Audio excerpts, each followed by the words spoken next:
Jake and Ben, 97.5, the KSL Sports Zone. Want to remind you can win lunch from KSL Sports Zone and Cafe Rio on Taco Tuesday. Listen every Tuesday for your chance to win a $20 Cafe Rio gift card. Learn more about Taco Tuesday and the great deals available every week at CafeRio.com. Ben, it's a big one this weekend. Utah, Oklahoma State. Let's jump out to the zone phone. He makes the magic happen for the Stillwater News Press. He's Ryan Breeden with us here on Jake and Ben. What's going on, Ryan? Hey, Ryan.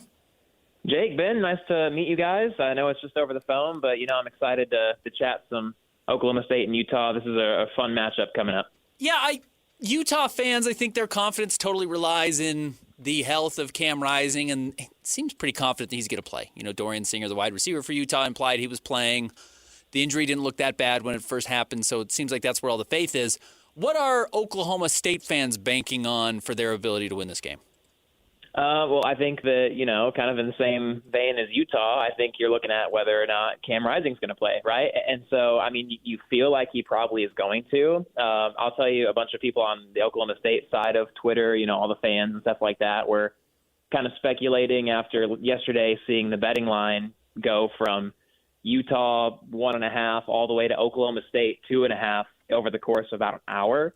And it's very rare for a betting line to, jump like that. So people are like, well, what does Vegas know? What's happening? No one really knows. If I had to guess, from what it looks like, I would think that Cam Rising will play, just based on everything that, you would think big game, he looks like he should be ready. And if he is, I think that it's going to be a dogfight. I think you've got two very veteran quarterbacks. I think you have teams whose strengths match up with each other's strengths.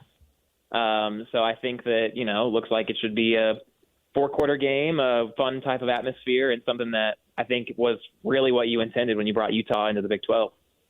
So it's been fun getting to know this new league over the past couple of years with BYU going in last year and now, of course, Utah.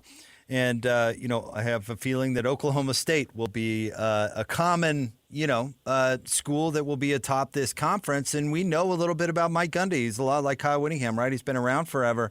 And we've thought forever about this run game and toughness and all that sort of thing. And Ben and I were breaking down the stats the other day. Oklahoma State in rushing is, what is it? What did we find out, Ben? They're lower than 100, and in passing, they're up in the top 10. What is going on, Ryan? Okay, so I'll break this down for you so that way anyone listening can get a feel for why this is happening. So first and foremost, run game hasn't been good, right? And you look at Ollie Gordon coming back, Doak Walker Award winner from last year, the entire offensive line returning, and you think, okay, Ollie Gordon's going to have 1,500 yards again this year, going to be in the top 20, top 15 in the whole entire country in rushing. That's what you'd expect. Well, that's also what opposing defenses are expecting too. So you look at the tape these last 2 weeks against Arkansas, SEC defensive line, Landon Jackson up there. He's an all SEC type player at defensive end. And then you also look at Tulsa and what they did schematically. These teams are stacking the box against Oklahoma State. That's really what's happening. And now it's kind of a multi-faceted equation to go into this. First and foremost, the line needs to block better. Second, Ollie Gordon, I think he's trying a little bit too hard. I think he's expecting every time he gets the ball that he can just run full steam ahead and be standing in the end zone 3 or 4 seconds later. And I think also, you got to play against what the defenses are throwing at you, because if a defense is going to try to take away the run, they're going to take away the run, right? If someone's stacking 7, 8 guys in the box, which is pretty much what Tulsa did the entirety of last week, even at the expense of putting their undersized corners in one-on-one matchups with Oklahoma State's big physical receivers, they did that. They said, you know what, we don't care. We're stopping Ollie Gordon, and we're not going to do anything else. So teams are banking on stopping the run game, so that makes it hard, first and foremost. But it does need to be better. There's things Oklahoma State can do to make it better, and Ollie just needs to be a bit more patient. That's what he was last year. That's what made him really good last year. He has his insane physical attributes that he showed off all the time last year, and even has this year. He's just not showing the same patience-ness and awareness that he had last year. But then, when teams want to take away the run, put 7, 8 guys in the box, they're probably going to take it away. Jake, my co-host, said, we know Mike Gundy. Do we?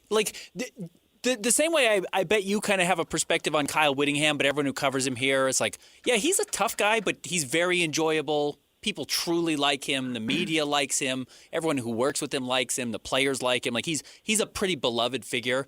How is Gundy? Because there is certainly the outside perspective of I'm a man, I'm 40, being rough and tumble. Is he likable when you get up close to him, or is there an acquired taste?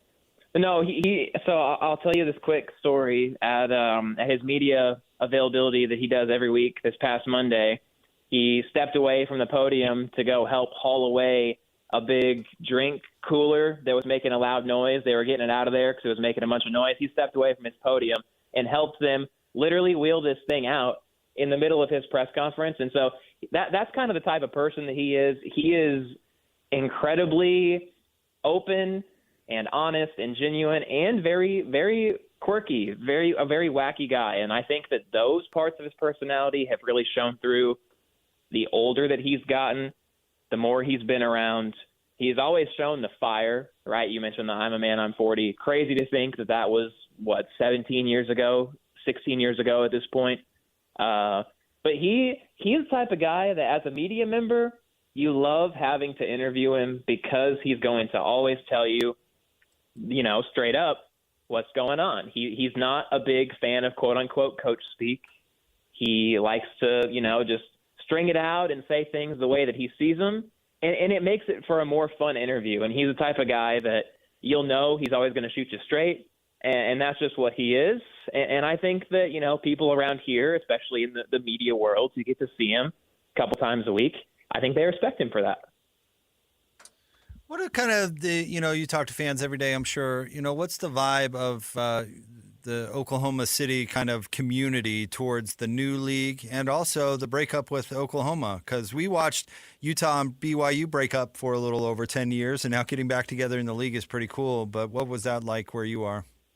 I think that there was a lot of, and there still is a lot of disdain about the fact that Bedlam football is not going to be played on the schedule, and you get both sides throwing around, well, it's Oklahoma's fault because they're the ones that are leaving the league, and they shouldn't expect for Oklahoma State to have to, drop everything and schedule these games. And then you get the guys outside on Oklahoma saying, oh, Oklahoma State's not scheduling these games because they're scared because the all-time record, they lose all the time, this, that, the other thing. So it's typical rivalry stuff there. I think that now you're at a point where 3-4 years removed from the initial announcement. I think that it's worn off in the fact, the initial kind of shock of it. But I think that it's going to be strange not having Bedlam football really at any point over the next few years. I mean, it's been a staple in Oklahoma culture.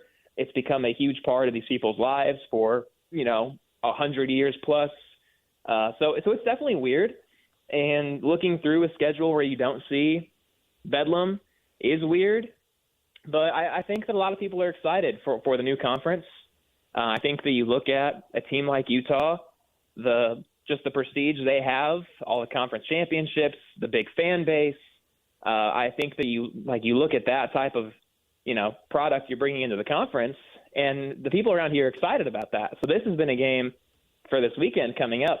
People have been talking about this one since the schedule first got released back in, I think it was like late spring when the Big 12 games actually got announced for their dates.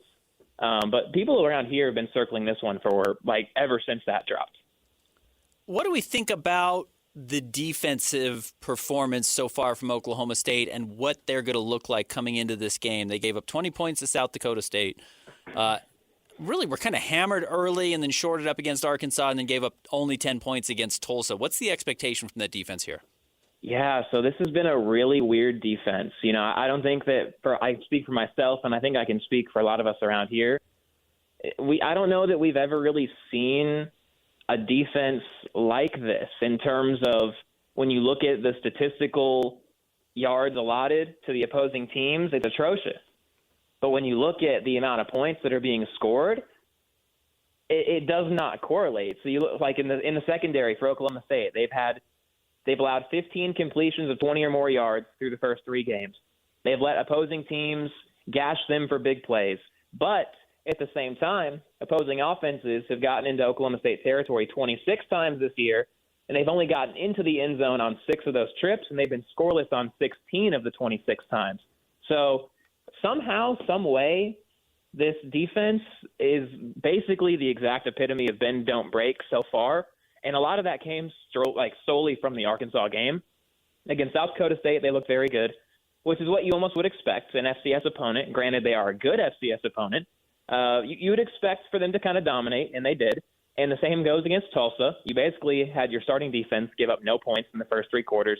The 10 points Tulsa scored was with, backups, third strings, fourth string kind of guys in late in the fourth quarter. So you really look at the starting defense holding a shutout there. But again, that one game you look at against Arkansas, especially early, the defense looked awful. And it kind of was surprising. But at the same time, they've been strong in areas, and they've been weak in areas. The tackling's been a lot better. They're very deep in the secondary and on the defensive line, so they're able to rotate guys in, stay fresh. They've been able to outlast teams in games. That's how they won that Arkansas game. You look at the conditioning, the physical shape, and the depth. That helped Oklahoma State outlast that into the double overtime. And so that's kind of what I see from this defense. I think that some of the key guys, Nick Martin is the number one guy that Utah should be looking at. Number 4 in the middle of the field, linebacker, led the Big 12 in tackles last year, 125 tackle type of guy, ton of quickness, great instincts for the ball, very smart. He's the number one guy you look at, and so I think that it all kind of bases around him. So with all this stuff factored in, knowing what you know about Utah, what kind of game do you think we're in for? Oh, I think that, if you expect for Cam Rising to play, which is what you would think, I think that we're in for a back and forth, fourth quarter type of game. I could see whichever team wins, I could see him winning by between 3 and 7 points. I think that I don't know if it'll be necessarily whoever has the ball last type of scenario is going to be the team that wins. I think it'll be whichever team comes up with a big stop in the fourth quarter, gets a big momentum type play. That'll be the team that comes out on top. For Ute fans who might be boarding a plane today or tomorrow and headed out there, what kind of environment are they in store for? Pretty raucous, I'm guessing. Oh, big time. Yeah, big time, big time. You get a ton of passionate fans. You get 55,000 strong packed inside of a stadium with an additional 20,000 outside tailgating. It's a big-time game day environment.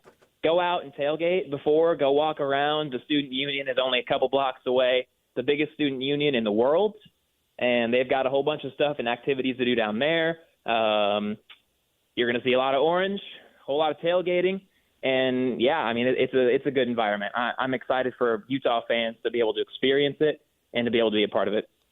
Well, Ryan, we appreciate you jumping on with us and look forward to many more of these exciting games in the future. So we'll have you back, I'm sure.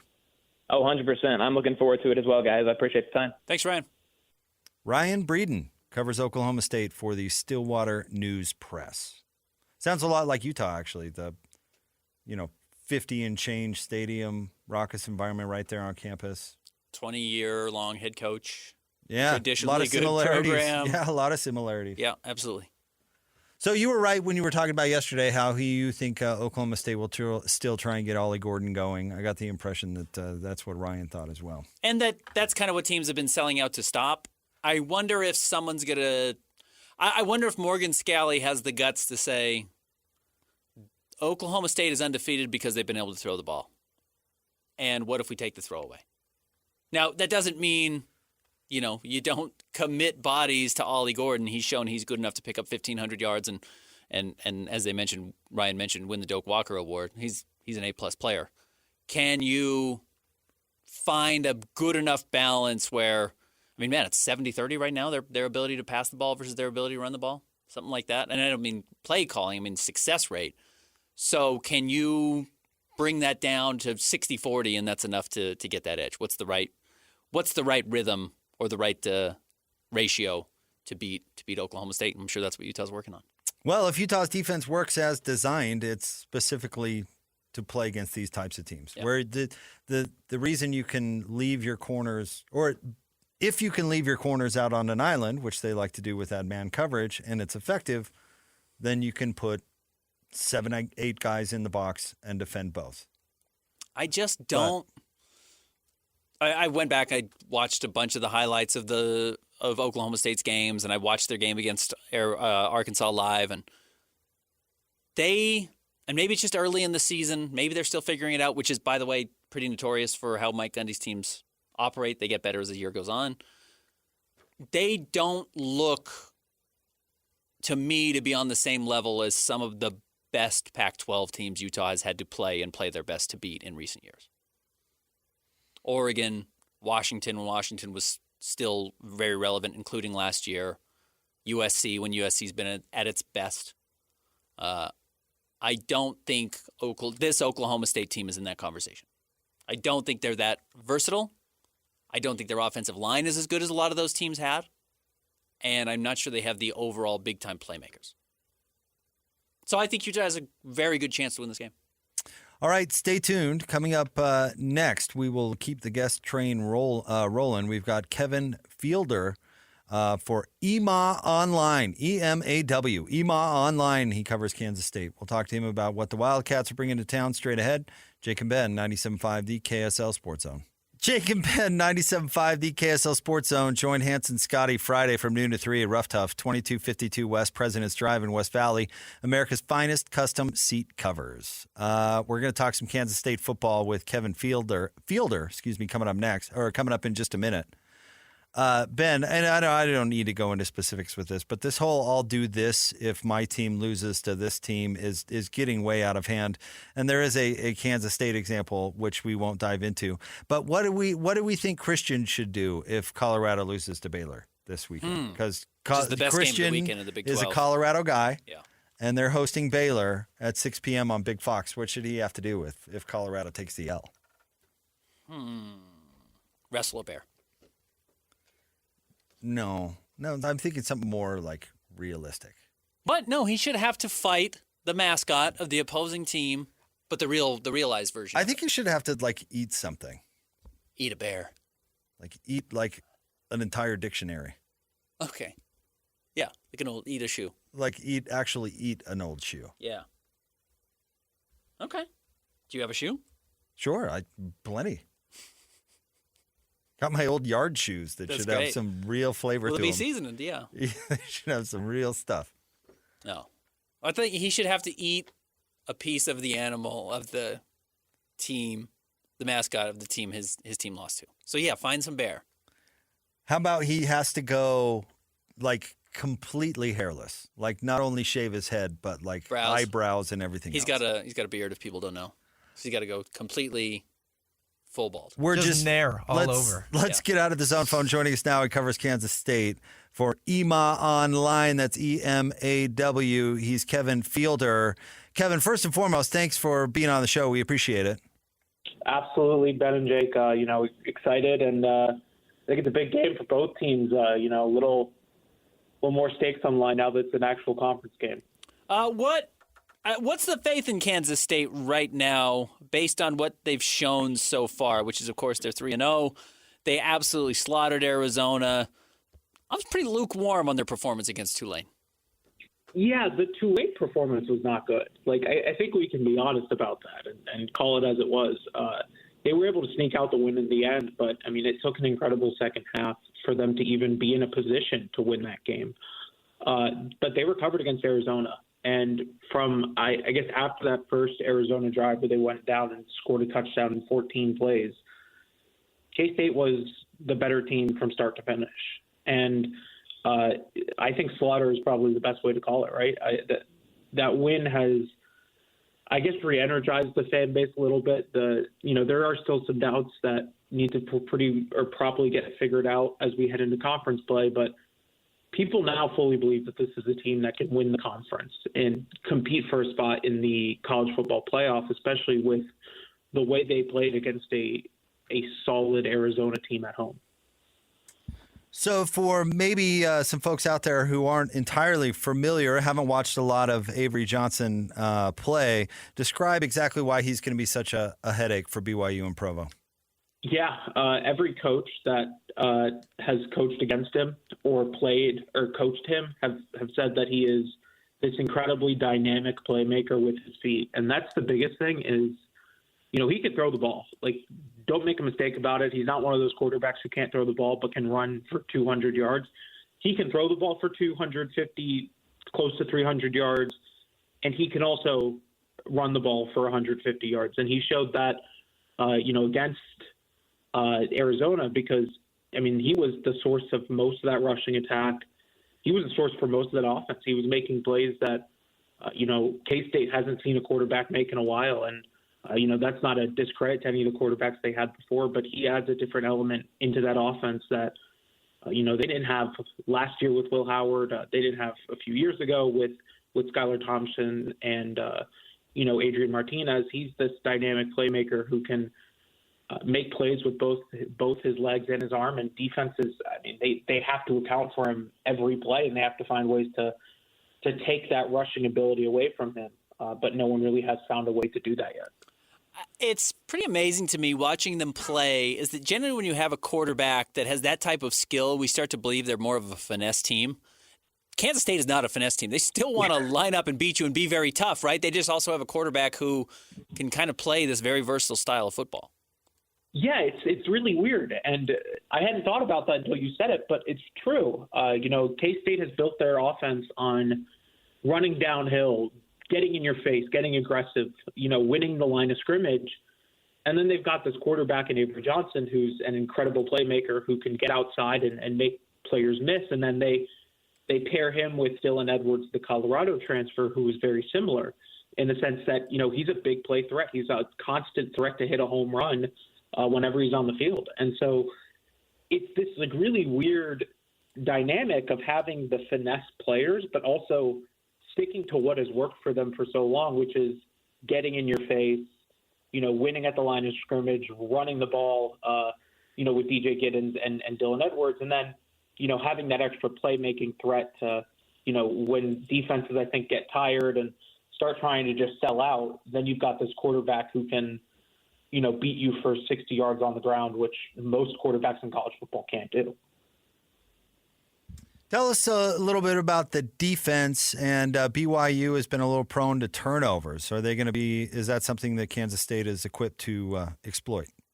Yeah, Kansas State has prided themselves on being able to create turnovers in critical situations. And last week it was cornerback Keenan Garber who came up with an incredibly impressive interception to give Kansas State a chance to take the lead early in that game, and it was a lead that they just never gave away after that. But that's something that they've prided themselves on forever. And that's something that, even talking to some of the team captains before the season began, they all said, yeah, we need to double our turnover margin.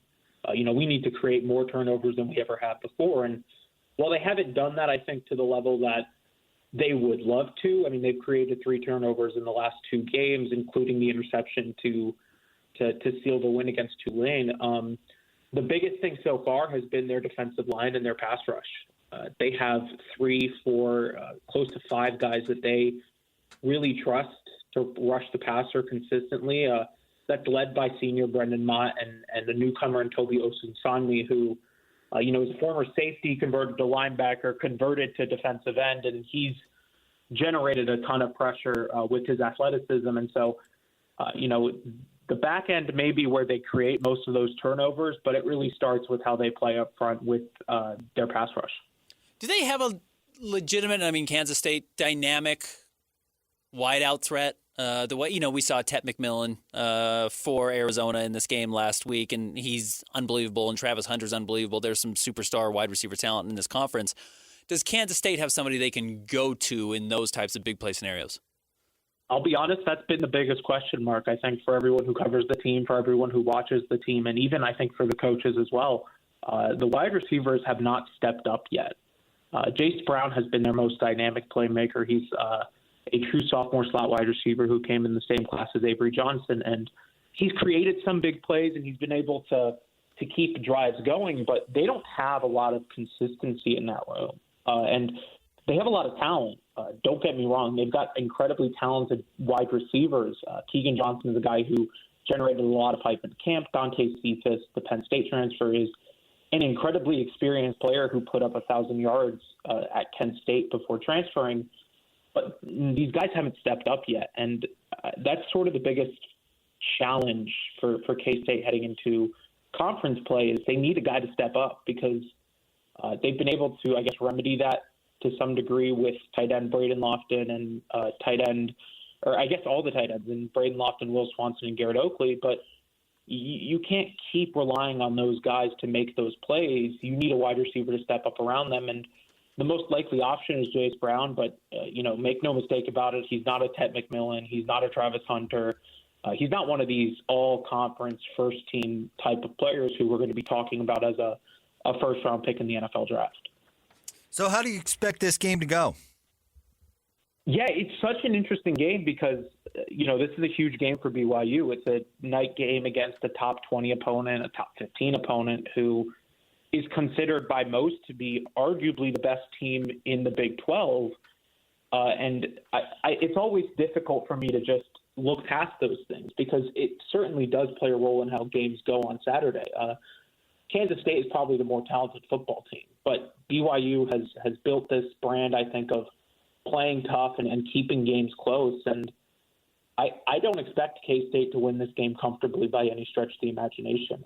I think they are going to end up winning the game because of their experience in these kind of situations, because of their talent, because of their dynamic quarterback in Avery Johnson. But I think this is going to be a one-score game that comes down to the wire. And, I think everyone saw the preseason articles about how many one-score games the Big 12 has played in over the past few years, and I think this game will be no different. They were 2-3 on the road last year. Of course, their losses were tough at Texas, and they played them very close. But how do you expect them to travel? Their fans have always traveled well. Even in a bowl game, the Pop-Tarts Stillwater bowl game, it's not even a huge bowl game, and they had effectively sold out their allotment of tickets. I had walked down onto the field before the game, and I was baffled by how many K-State fans were there for, a game where it's difficult to travel to the Orlando airport, from Manhattan, and they'll travel well, and that stadium will have some K-State fans excited because, this is a big game for both teams, and K-State I think is their fan base is understanding how important this game could be for the entire season. Well, Kevin, we appreciate you jumping on with us, giving us a little insight. Thank you very much. Absolutely. Thanks for having me on, and, excited for the game on Saturday. Absolutely. Let's hope it's a good one. Thanks, Kevin. That's Kevin Fielder from EMAW Online. That's EMAW. It stands for Every Man a Wildcat. Who do you think would win in a fight? Ryan Breeden, who covers the Oklahoma State, or Fielder, our last guest? I have not seen either one. And they were both. Oh, yeah, we're going purely off their voice. They were both quite polite. So nice kids. I would guess we'd throw them into a ring together, and they'd be like, "Hey, how you doing? Nice to meet you." Yeah, nice to meet you. What are we doing here? Kevin, Ryan, this is a cage match. I think we'll just stand here, smile, and be nice to each other. Talk football. Talk football. Yeah, I don't know. Nice guys. This is an incredibly interesting weekend, though. Oh, man, this weekend and then next weekend? Both these opponents are interesting. I think you're totally right that the Big 12 was like, let's throw some mayhem into weeks 3 and 4, or weeks 4 and 5, and let's get the world talking about Big 12 football. Right. And then kind of schedule it out that hopefully one of our teams will be undefeated. Have two teams. I think they did that on purpose. They're going to have one team that's undefeated, and they're going to have one team that has one loss, right, and is going to be a top 15 team still because their loss is very excusable. And they won't damage the other. And then if they ideally, they reel off 7 straight wins, both of them, right, and you've got a huge Big 12 title game between the 9th-ranked team in the country and the 8th-ranked team in the country, and maybe higher. Higher if it's undefeated. Yeah, and then the winner goes to the playoff, and the other team still goes to the playoff but doesn't get the bye. Right.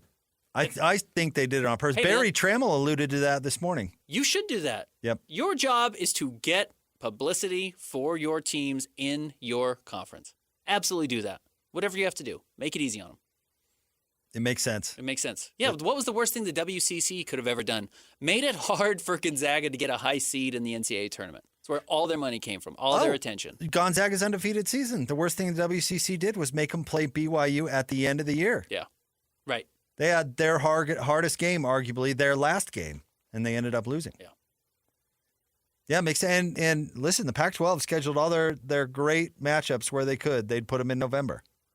That is not the way to go. Yeah. Here's what we want. We really want Oregon to get chewed up by Oregon State. And I get that's a rivalry game. It's a little bit different. But, yeah, the number of weird Arizona State games. Utah always had this tough November loss that no one could explain. It's like, yeah, they all did. Everybody did. Everybody did, had a horrible loss in November. Oh, well, Utah, would play the elite of the elite in November and lose them all in their first few years in the league. Yeah. But no, it makes sense. If they did it on purpose, it's really smart. Make your contenders battle it out at the beginning of the conference season, set them up to go undefeated for the rest of the way. And ideally, Ben, you laid it out perfectly. You have an undefeated team playing a one-loss team, and one doesn't really do damage to the other, and both get into the playoff. Yep. But, we'll see if that's how it plays out. But that's best case scenario. That's best case scenario for sure. Best case scenario is probably Utah and Kansas State both being undefeated. Or Oklahoma State and Kansas. Utah and Kansas State could both be undefeated because they don't play each other. Right. Oklahoma State and Kansas State can't be because they do play each other next weekend. Right. And Arizona already has a loss. So, yeah, that's your best case scenario. Yep. All right, stay tuned. We wrap up the show. Coming up next, Jake and Ben, 97.5, the KSL Sports Zone. Jake and Ben, this segment brought to you by Peach Doors and Windows. Amazing home transformations begin with Peach, where 5-star reviews are the norm. Call them today for your free in-home estimate, 801-566-1255. Peach Doors and Windows. Want to remind you to join Hans and Scotty tomorrow from noon to 3 at Rough Tough, 2252 West President's Drive in West Valley, America's finest custom seat covers. Ben, before we get out of here, can I throw a quick story your way? Yeah, we got to work still. Do you remember NFL fullback, former Patriot, Patrick Pass? No. I don't either. He played for the Patriots, though, from 2000 to 2006 and actually won 3 Super Bowls. Okay. Well, Ben, he's been arrested and charged with a couple of felonies. Let me see here. 2 criminal charges. 1 felony count of assault on a person over the age of 60 causing bodily injury. It's like punching David James. And 1 misdemeanor count of disorderly conduct. Apparently, Mr. Pass was at the gym, the Planet Fitness in North Providence, Rhode Island, and had cops claim the former football player, who's now 46, had a spat over exercise equipment with an 82-year-old man. And Pass apparently pushed the guy to the ground, and the man has sustained back injuries. Wonder what machine it was. But see, this is my whole thing. First of all, Patrick, just let the old man have the... Yeah, your career's over. You're rich. He's 82. First of all, where's your personal gym? You're a 46-year-old former professional athlete. Yeah. Let the old man have the equipment. Just go work on something else for a little while. Second of all, what on earth would they be competing over? Now, what is an 82-year-old man doing? He's probably just doing like the Stairmaster or something. Yeah. What is the elliptical? Right. Yeah. He's not doing preacher curls. No, it's low stress on the knees. Why is Patrick basically fighting an 82-year-old man over? Yeah, it can't be one of the more sophisticated. It's got to be one of those things that's just there, right? And then at what age do you stop fearing everything? Meaning? Well, this 82-year-old thought, yeah, it's worth it for me to fight this clearly former NFL player. And by the way, not 5'9" nickelback. I doubt he was trying. He's trying to fight this guy. I'm sure he's just like, no, bro, it's my rowing machine. Yeah.